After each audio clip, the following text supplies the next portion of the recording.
Hey guys, welcome to another weekend unboxing that probably won't get released till a weekday because of all the editing. But anyways, I got this package early in the week. I've been itching to open it because I'm so excited. I've been waiting for this product for 2 months now. But I wanted to share this moment with the channel, so I waited till the weekend to finally have time and do it. Without further ado, let's see what we have here. Alright, so overall I think this is a very simple, clean box. When you first open it, you'll greet it with a user manual. Let's see, how do I get this out?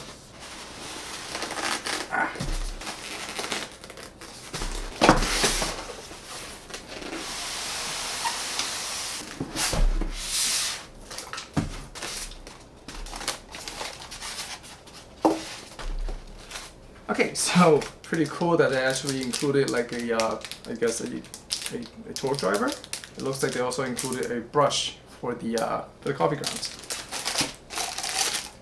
And we also have a dosing cup. This is the niche 58mm dosing cup. But if you have a Bravo grinder like mine, you probably would need to have a funnel to have this fit over your portafilter, but more on that later. Little wooden stand and the grinder itself.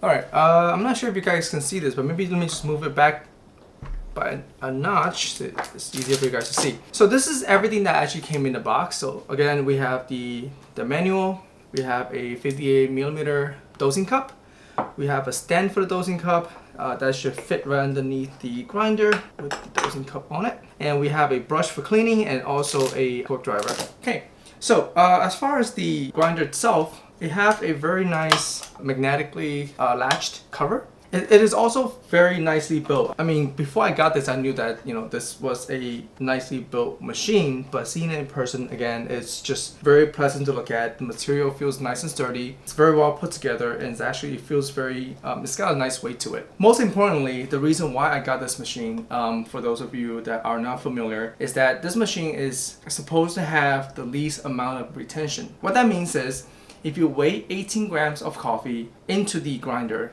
it should come out exactly 18 grams, plus minus, I believe, 1 gram. That's what they advertised. Secondly, it's designed for people that actually weigh their coffee before every single cup of drink.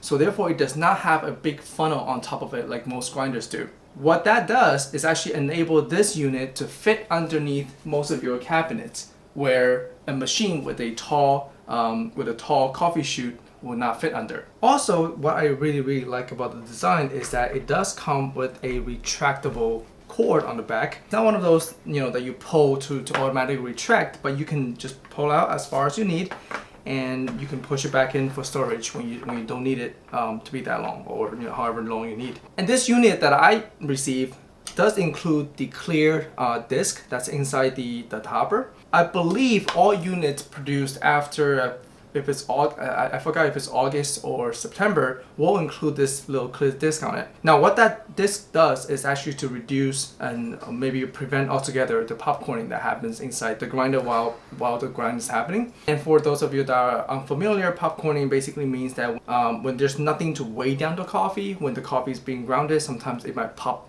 up and down inside the hopper itself, and that leads to some inconsistencies. First of all, I want to test to see if the retention, since this is the biggest thing that they advertise, I want to see if the retention is really as they say. Okay, so now I have plugged in the unit, and let's get some coffee.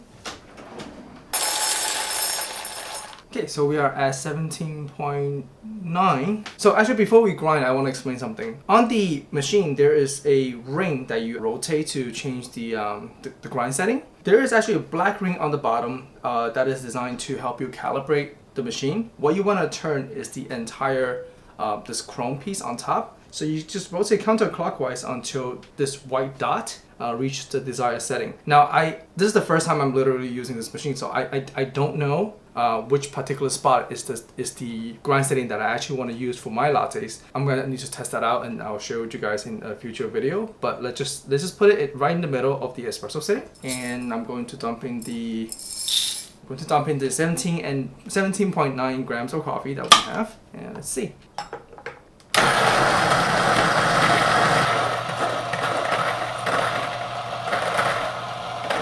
Alright, so that was pretty fast. I know that this is going to be a little bit slower than the barista, but it's supposed to have a bit more better consistency. I see that the disc in there does help with the popcorning. I did still see a couple beans jump up, but I think it's largely eliminated. Now for the grinds, let's see. Try this.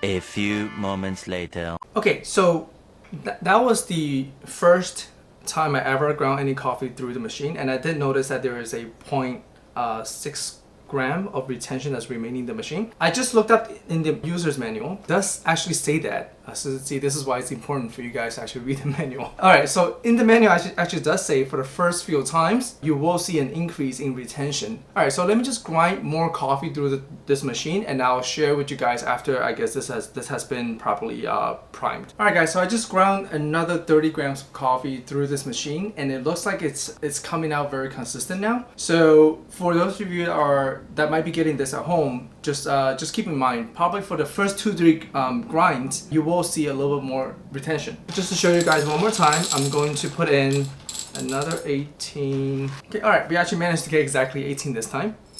All right. Okay, let's try this again.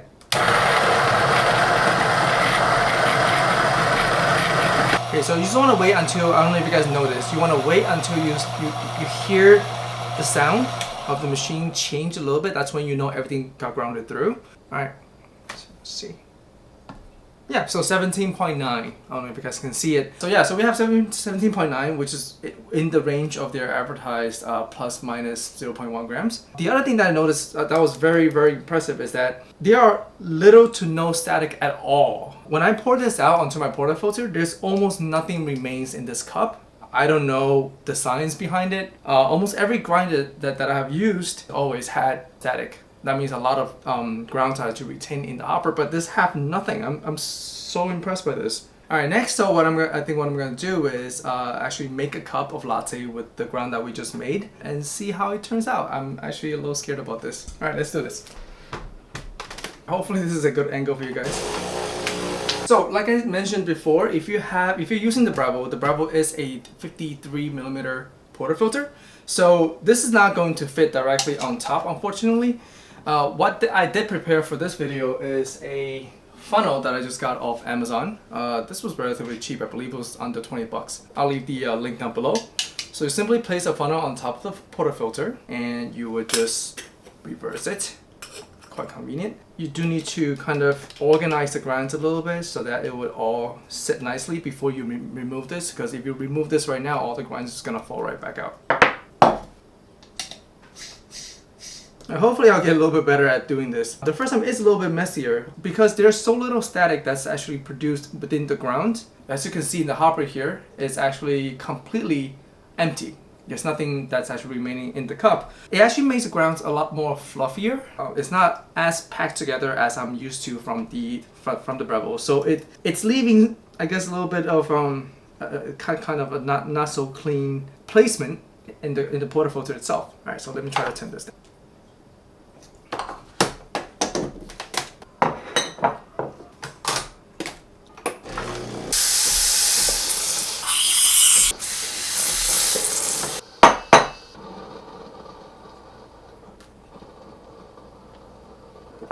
Alright, so first impression.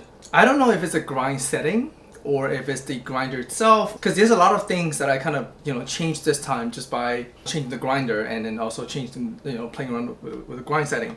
But first of all, when the espresso came out, it's a lot more creamier than what the Bravo produces. And just by tasting this, the coffee that I use also have a bit more nuttiness in it. And this particular cup enhances that nuttiness that's within the coffee. It's very different. It's actually very, very different than what I'm used to. My first reaction is this is a good cup of latte. It's extremely delicious. It's very creamy. It's very flavorful. The entire process of making coffee, grinding coffee with the niche zero, it's very pleasant. I am going to use this for the next couple of months, and hopefully I'll give you guys a in-depth review once I'm more used to the behavior and also how well things work between the niche and the Bravo. So as a summary of my first impression, this grinder definitely met my expectation. The grinding of the coffee itself, it's faster than what I expected, while still being a little bit slower than some of the other grinders that you might find out there. But it does do what it advertised to do, which is to keep as little coffee in the grinder itself as possible. After those 3 initial grounds that we did, I always get what I put in. And the small clear disc that I add in here to reduce the popcorning does work, and I think it helps with the ground speed of this machine a lot. Now back to the exterior of the machine, I do think this piece looks very nice on the counter. It's very nice that they actually have this little tray that you can dump out some of the coffee grounds on there easier. And the wood looks nice, the material feels nice, and I think this is a great addition to your coffee counter. With that said, this machine is not cheap. It's definitely not something that I would recommend if you are just starting out making coffee at home. Like I said before in my previous videos, I've been doing this at home for about 3 years. So I've been looking for ways to just improve how my drinks turns out at home. Holiday season's coming up, Christmas is coming up. I decided to kind of just treat myself to this unit this year. Hopefully it's going to improve my overall drink quality. This machine currently runs about, I believe it was $700, and it's only available through Indiegogo. I will leave the link down below in the description. Alright, so the exact total in USD that I paid for this unit was $735.55. This is after shipping and of course the actual currency conversion. I did use my travel reward card, but yeah, that's essentially how much it's going to run you if you wanted to get this machine for yourself. Again, if you're just starting out, I think something like the Barista Express will get you everything you need in a nice convenient package, and that's gonna get you started on making better coffee at home.